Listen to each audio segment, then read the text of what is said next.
Good morning students. आज हम पढ़ेंगे हिंदी सब्जेक्ट में से आपके हिंदी पाठ्य में से चैप्टर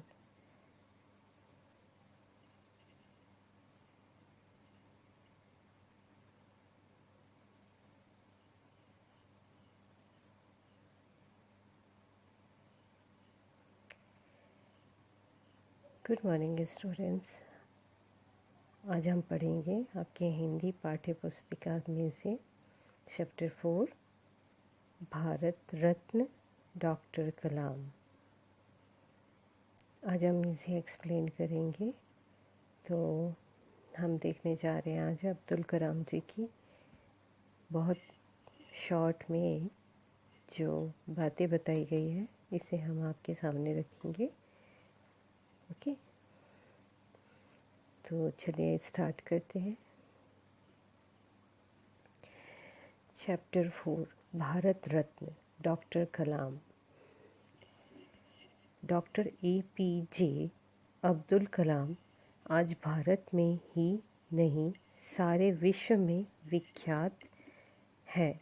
इनका पूरा नाम है अब्दुल पाकिर जैनुलाब्दीन अब्दुल कलाम है। आज इनकी प्रतिभा के बल पर भारत को परमाणु बम धारक और अंतरिक्ष में उपग्रह स्थापक दो देशों में महत्वपूर्ण स्थान प्राप्त हुआ है। अब्दुल कलाम जी मिसाइल मैन के नाम से भी जाने जाते हैं और इन्होंने भारत के लिए बहुत से मिसाइलों और परमाणु बमों का निर्माण किया था। डॉक्टर कलाम का जन्म तमिलनाडु की तीर्थ नगरी रामेश्वरम में 15 अक्टूबर सन 1931 को मध्यम वर्गीय परिवार में हुआ। इनके पिताजी मछुआरों को अपनी नाव किराए पर देते थे। जिस उम्र में बच्चों को केवल खेल कूद से लगाव होता है, उस उम्र में ये अखबार बेचकर अपने परिवार की आर्थिक मदद करते थे। इससे यह पता चलता है कि अब्दुल कलाम जी बचपन से ही प्रयत्नशील थे और वो मेहनती थे। जब बच्चे जिस उम्र में खेलते हैं उस उम्र में वो अखबार बांटने जाते थे।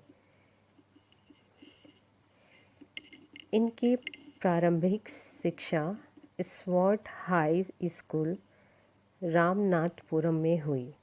डॉक्टर कलाम ने तिरुचि स्थित सेंट जोसेफ कॉलेज में स्नातक की परीक्षा उत्तीर्ण की। इसके पश्चात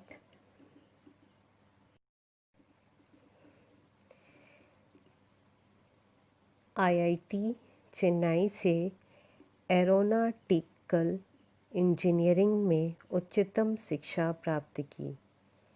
डॉक्टर कलाम ने सन 1958 में रक्षा अनुसंधान एवं विकास संगठन DRDO में अपनी सरकारी सेवा आरंभ की।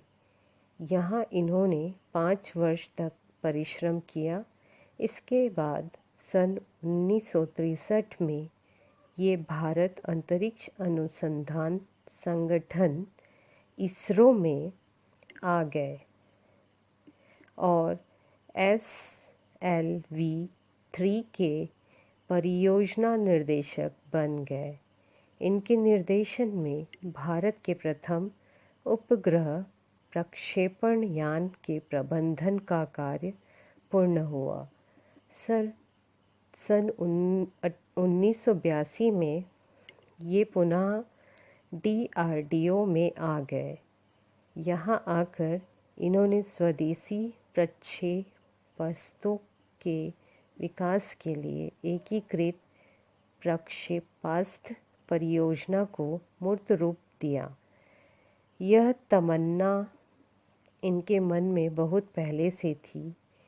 जुलाई 1992 ईस्वी में से दिसंबर 1999 ईस्वी तक इन्होंने रक्षा मंत्री के वैज्ञानिक सलाहकार एवं रक्षा अनुसंधान और विकास विभाग के सचिव का पदभार संभाला। उसके बाद ये नवंबर 2001 ईस्वी तक भारत सरकार के प्रमुख वैज्ञानिक सलाहकार के पद पर कार्यरत रहे। इनकी देखरेख में अग्नि, आकाश, पृथ्वी, नाग, त्रिशूल आदि प्रमुख प्रक्षेपास्त्रों का सफल प्रशिक्षण हुआ।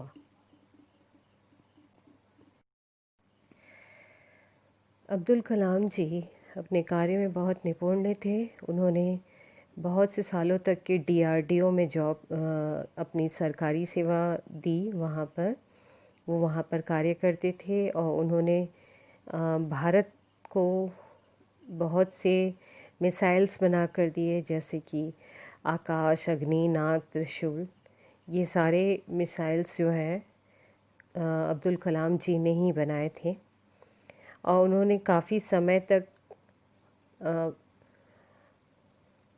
विकास विभाग में सचिव का पद भी संभाला था और वो भारत सरकार के प्रमुख सलाहकार भी थे, वैज्ञानिक सलाहकार थे। उन्होंने बहुत अच्छे से अपने कार्यों को किया था।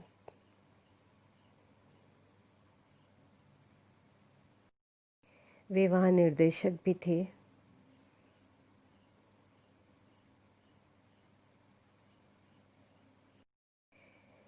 देश के लिए की गई इनकी महान सेवाओं के लिए इन्हें सन 1981 में भारत सरकार ने पद्म भूषण उपाधि से अलंकृत किया। सन 1990 में पद्म भूषण, पद्म विभूषण और सन 1997 में भारत के सर्वोच्च पुरस्कार भारत रत्न से सम्मानित किया गया। सन 1997 में ही राष्ट्रीय एकीकरण के लिए इंदिरा गांधी पुरस्कार भी दिया गया। ऐसे महान वैज्ञानिक ने संसार के सबसे बड़े गणतंत्र राष्ट्र भारत के सर्वोच्च राष्ट्रपति पद को 25 जुलाई सन 2002 से 25 जुलाई 2007 तक विभूषित किया। डॉक्टर अब्दुल कलाम देश के महान वैज्ञानिक थे। इन्होंने बहुत से भारत के लिए इतने सारे मिसाइल्स और इतने सारे आविष्कार किए थे जिसके कारण भारत सरकार ने इन्हें पद्म भूषण, पद्म विभूषण और भारत रत्न से सम्मानित किया था। वो उन्हें राष्ट्रीय एकता के लिए भी इंदिरा गांधी पुरस्कार से सम्मानित भी किया गया था और वो हमारे राष्ट्रपति भी थे। 2002 से लेकर 2007 के 5 वर्षों तक वह हमारे राष्ट्रपति थे। डॉक्टर कलाम मांसाहारी परिवार से संबंधित होते हुए भी पूर्णतः शाकाहारी थे। तमिल भाषा के प्रति इनका स्नेह था। ये कवि और लेखक भी थे। इन्होंने इंडिया 2020 और विंग्स ऑफ फायर आत्मकथा थी नामक 2 पुस्तकें लिखी। भारतीय मूल्यों के प्रति इनकी असीम आस्था थी। इनकी प्रिय एवं आदर्श पुस्तकों में से एक श्रीमद् भागवत गीता थी। डॉक्टर कलाम को नन्हे मुन्ने बच्चों से बातें करना और उनके साथ घंटों खेलते रहना पसंद था। वे आजीवन अविवाहित थे। डॉक्टर कलाम एक मुस्लिम परिवार से बिलोंग करते थे, लेकिन उनके परिवार में सभी मांसाहारी थे। इसके बावजूद उन्होंने वो पूरी तरीके से शाकाहारी थे और वो तमिल भाषा से काफ़ी प्रभावित थे। वो उनसे बहुत प्रेम करते थे और वो एक कवि भी थे और लेखक भी थे और उन्होंने पुस्तकें भी लिखी थी। एक उनकी आत्मकथा थी इंडिया 2020 और विंग्स ऑफ फायर।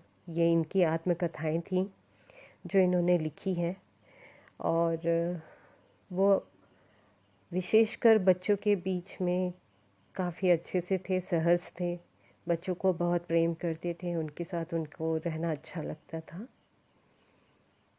वो अविवाहित थे। एक बार उन्होंने एक साक्षात्कार में कहा था, मेरा सपना भारत को विकासशील देश से विकसित देश बदलना ही है।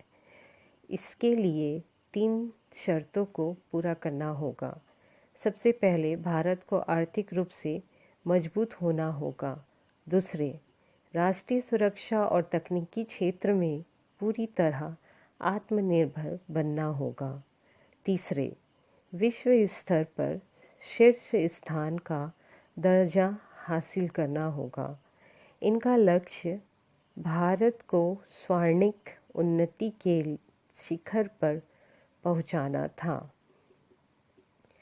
डॉक्टर अब्दुल कलाम, जब एक बार उनका किसी पत्रकार से साक्षात्कार हुआ तो उन्होंने अपना सपना बताया कि उनको भारत को विकसित देश नहीं, विकासशील देश बनाना है, विकसित देश बनाना है। इसके लिए उन्होंने 3 बातें भी बताई कि हमें आर्थिक रूप से मजबूत होना पड़ेगा, हमें तकनीकी क्षेत्र में आत्मनिर्भर बनना पड़ेगा, दूसरे राष्ट्रों के ऊपर डिपेंड नहीं रहना पड़ेगा, और अगर हमें शीर्ष में आना है तो अपने आप को मजबूत बनाना होगा आर्थिक रूप से। ऐसा उनका मानना था, तभी भारत जो है वो उन्नति के शिखर में पहुंच सकता है। भारत के पूर्व राष्ट्रपति डॉक्टर APJ अब्दुल कलाम 27 जुलाई 2015 ईस्वी को शिलांग के भारतीय संस्थान में एक रहने योग्य पृथ्वी बनाना पर व्याख्यान देने के लिए गए। अपने व्याख्यान में 5 मिनट बाद वे गिर गए और उन्हें पास के अस्पताल में भर्ती कराया गया, जहां 7:45 बजे उनकी मृत्यु की पुष्टि की गई। 30 जुलाई 2015 ईस्वी को पूरे राजकीय सम्मान के साथ उनके पार्थिव शरीर की रामेश्वरम के पी कुरुम्बु मैदान में अंतिम संस्कार किया गया। भारत के राष्ट्रपति डॉक्टर APJ अब्दुल कलाम 27 जुलाई 2015 को जब एक कॉलेज में एक रहने योग्य पृथ्वी बनाना टॉपिक पर व्याख्यान दे रहे थे, उसी वक्त उनको हृदय गति रुक जाने की वजह से उनकी मृत्यु हो गई। और ये भारत का पुत्र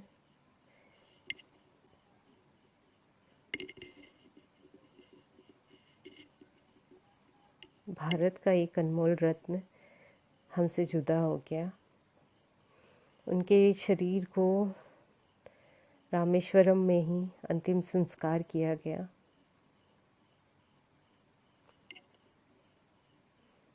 इस प्रकार से स्टूडेंट्स आपका चैप्टर 4 अब्दुल कलाम जी के ऊपर था।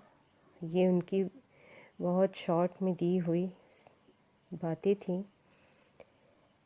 ये बहुत प्रभावशाली व्यक्ति थे। इन्होंने भारत के लिए बहुत कुछ किया है।